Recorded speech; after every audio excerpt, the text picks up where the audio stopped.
Здравствуйте, дорогие зрители, добро пожаловать на мой канал. Сегодня покажу настоящую классику. Легендарный советский торт иней. Нежный, воздушный и простой в приготовлении. А декор в виде спиральных роз сделает его настоящим украшением праздника. Начнем с приготовления бисквита. Все ингредиенты для него должны быть комнатной температуры. Яйца соединяем с сахаром, ванильной пастой и взбиваем миксером до белой пышной массы. Масса должна набрать максимальный объем и образовать стабильную пену. При стекании с венчика она должна держаться на поверхности несколько секунд.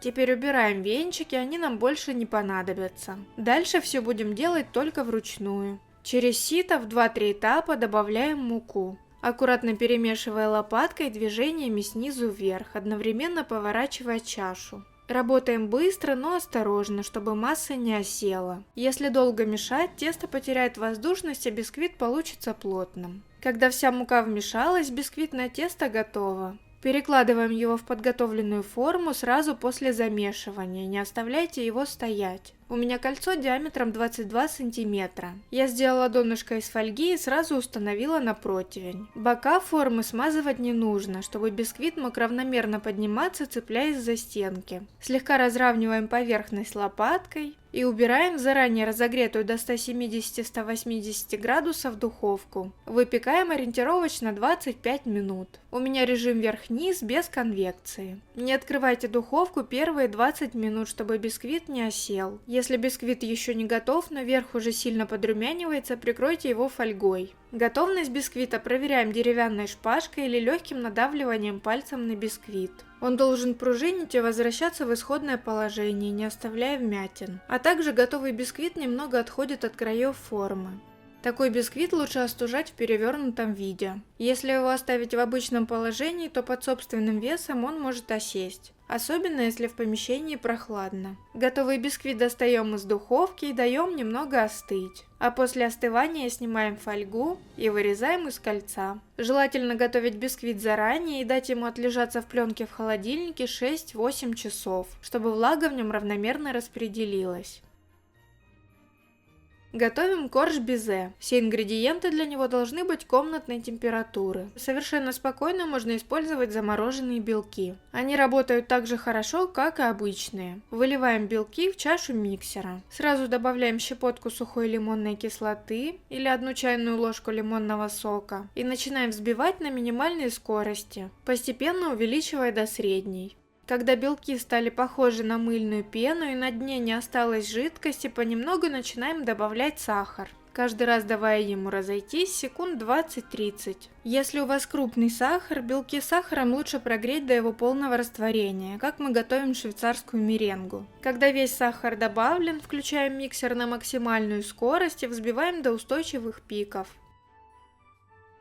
Противень застилаем силиконовым ковриком и устанавливаем кольцо диаметром 22 сантиметра. Если нет кольца, то как вариант можно нарисовать круг нужного диаметра на пергаменте и выложить массу внутри очерченной границы, оставляя немного места от линии, так как безе может слегка увеличиться в процессе сушки. Выкладываем в кольцо и разравниваем. Для легкого извлечения готового коржа из кольца можно простелить полоску пергаментной бумаги. Отправляем в заранее разогретую до 90 градусов духовку, желательно с конвекцией, и сушим корж безе приблизительно 3 часа. Безе должно быть полностью просушенным и хрустящим. Теперь готовое безе нужно аккуратно вырезать из кольца. Ножом нужно вести не по коржу, а по стенке кольца. Можно сократить время сушки и немного увеличить температуру в духовке, но тогда цвет коржей будет не белоснежным, а кофейно-кремовым. Готовим крем для прослойки торта. Все ингредиенты для него должны быть комнатной температуры. Ингредиентов всего 3. Сливочное масло, вареная сгущенка и ванильная паста. Взбиваем сливочное масло на максимальной скорости до белой пышной массы, приблизительно 5 минут. Масса должна значительно посветлеть и увеличиться в объеме. Добавляем чайную ложку ванильной пасты и слегка взбиваем вареную сгущенку, чтобы она смягчилась. И теперь в сливочное масло вводим небольшими порциями вареную сгущенку, перемешивая до однородности на средней скорости. Очень важно, чтобы сливочное масло и сгущенка были одинаковой комнатной температуры, иначе крем может расслоиться. Пропорции сгущенки и масла можно регулировать по вкусу, и в результате крем должен получиться вот таким гладким, однородным, без признаков расслоения. Немного крема сразу откладываем отдельно, чтобы покрыть собранный торт, а остальной крем делим на две равные части. Готовим пропитку для бисквита.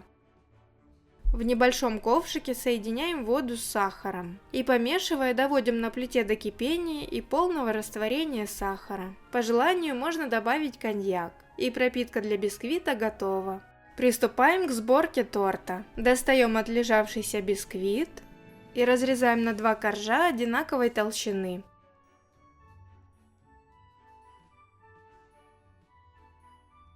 Пропитываем коржи с внутренней стороны. Дно бисквита будет служить низом торта.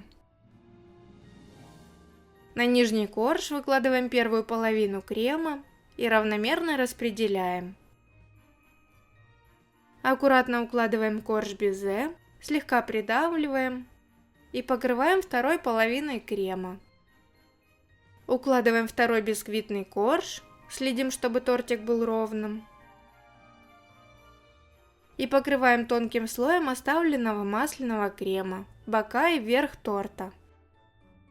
Убираем торт в холодильник на 2-3 часа для стабилизации.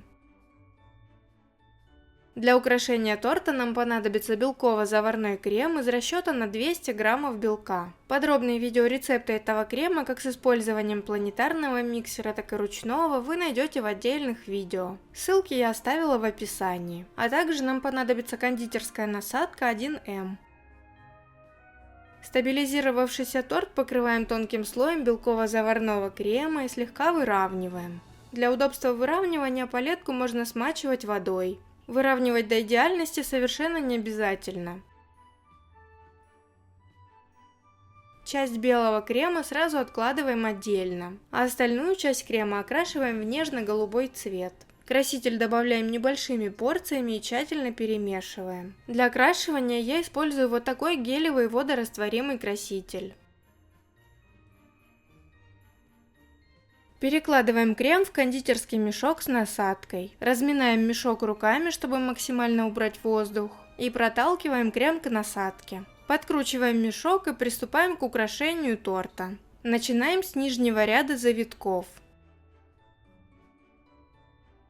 Чтобы заполнить пустоты между завитками первого ряда, второй ряд выполняем в шахматном порядке. И таким образом продолжаем украшать весь торт, включая его верхушку.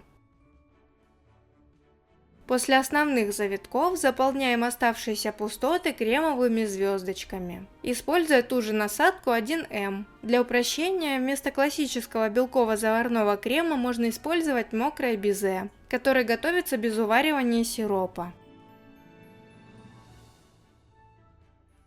Для финального акцента я переложила отложенный белый белково-заварной крем в кондитерский мешок с насадкой меньшего диаметра и отсадила вот такие небольшие кремовые розочки. Такой декор придаст торту объем и нарядный вид. В завершении украшаем торт сахарной пудрой, и наш зимний красавец торт иней готов. Это настоящий рай для сладкоежек. Делитесь в комментариях, как вам такой рецепт. Ставьте лайк, если видео было полезным, и обязательно заглядывайте на канал. Там много других вкусных идей. Желаю вам вкусного праздника и до новых вкусных встреч!